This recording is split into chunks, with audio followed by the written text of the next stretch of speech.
ఓం నమో భగవతే వాసుదేవాయ. ఆత్మబంధువులందరికీ నమస్కారం. 480వ నామం క్షరః. ఇప్పుడు క్షరము అంటే నశించేది అని అర్థం. ఇంతకుముందు నామం అసత్ అన్నారు. అసత్ అన్నా నశించేది, సత్యము కానిది అసత్తు. క్షరమన్నా అసత్ అన్నా ఒక్కటే. సకల భూతస్వరూపుడైన భగవంతుడు క్షరుడు గనక ఆయన్ని క్షరః అన్నారని శంకరుల వారు చెప్పారు. మరి జీవులు నామరూపాలు కలిగిన ప్రతిదీ నశించేదే. మరి స్వభావం నశించే స్వభావం కలిగిన జీవులు, ఆ జీవులు కూడా భగవంతుని స్వరూపాలే అవటానికి భగవంతుని స్వరూపాలే. కానీ నామరూపాలు కలిగిన జీవులు గనక ఆ నామరూపాలు శాశ్వతం కాదు గనక ఎప్పటికైనా నశించేవే. కనుక ఆ రూపములో ఉన్నటువంటి స్వామి క్షరుడు అని మనకి పుట్టి పెరిగి నశించే తరంగాలు. సముద్రం ఉంది, సముద్రం అలాగే ఉంటుంది. ఒడ్డున వచ్చేటువంటి అలలు, ఆ నీళ్లు ఎగిసి పడతాయి. ఆ సముద్రంలో నీళ్ళే అలలాగా పైకి వస్తుంది, మళ్ళీ దాంట్లో కలిసిపోతుంది. అయినా దాన్ని సముద్రము అనము, అలా అంటాం. అలా అంటాం.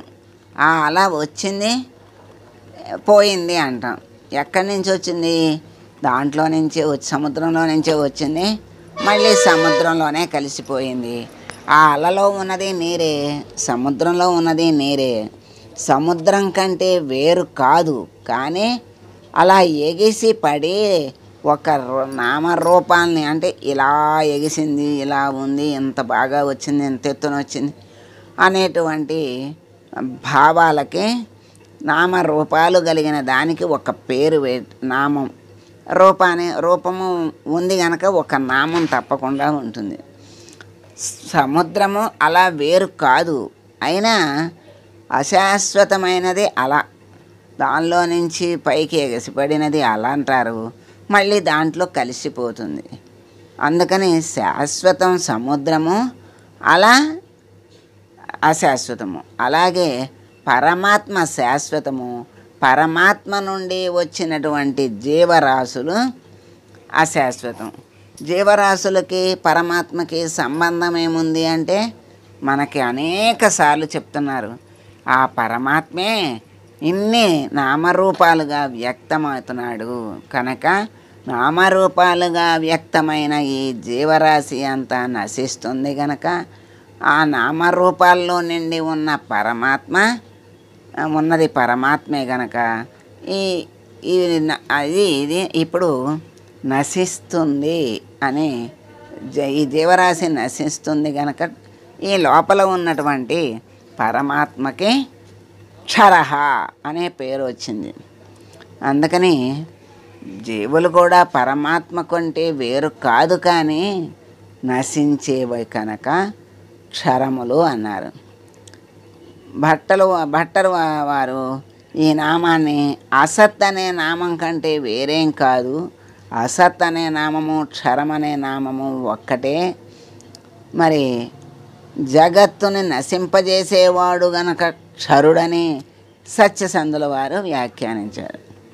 జగత్తుని పుట్టిస్తున్నాడు, నశింపచేస్తున్నాడు గనక క్షరుడు అన్నారని సత్యసంధుల వారి భావన.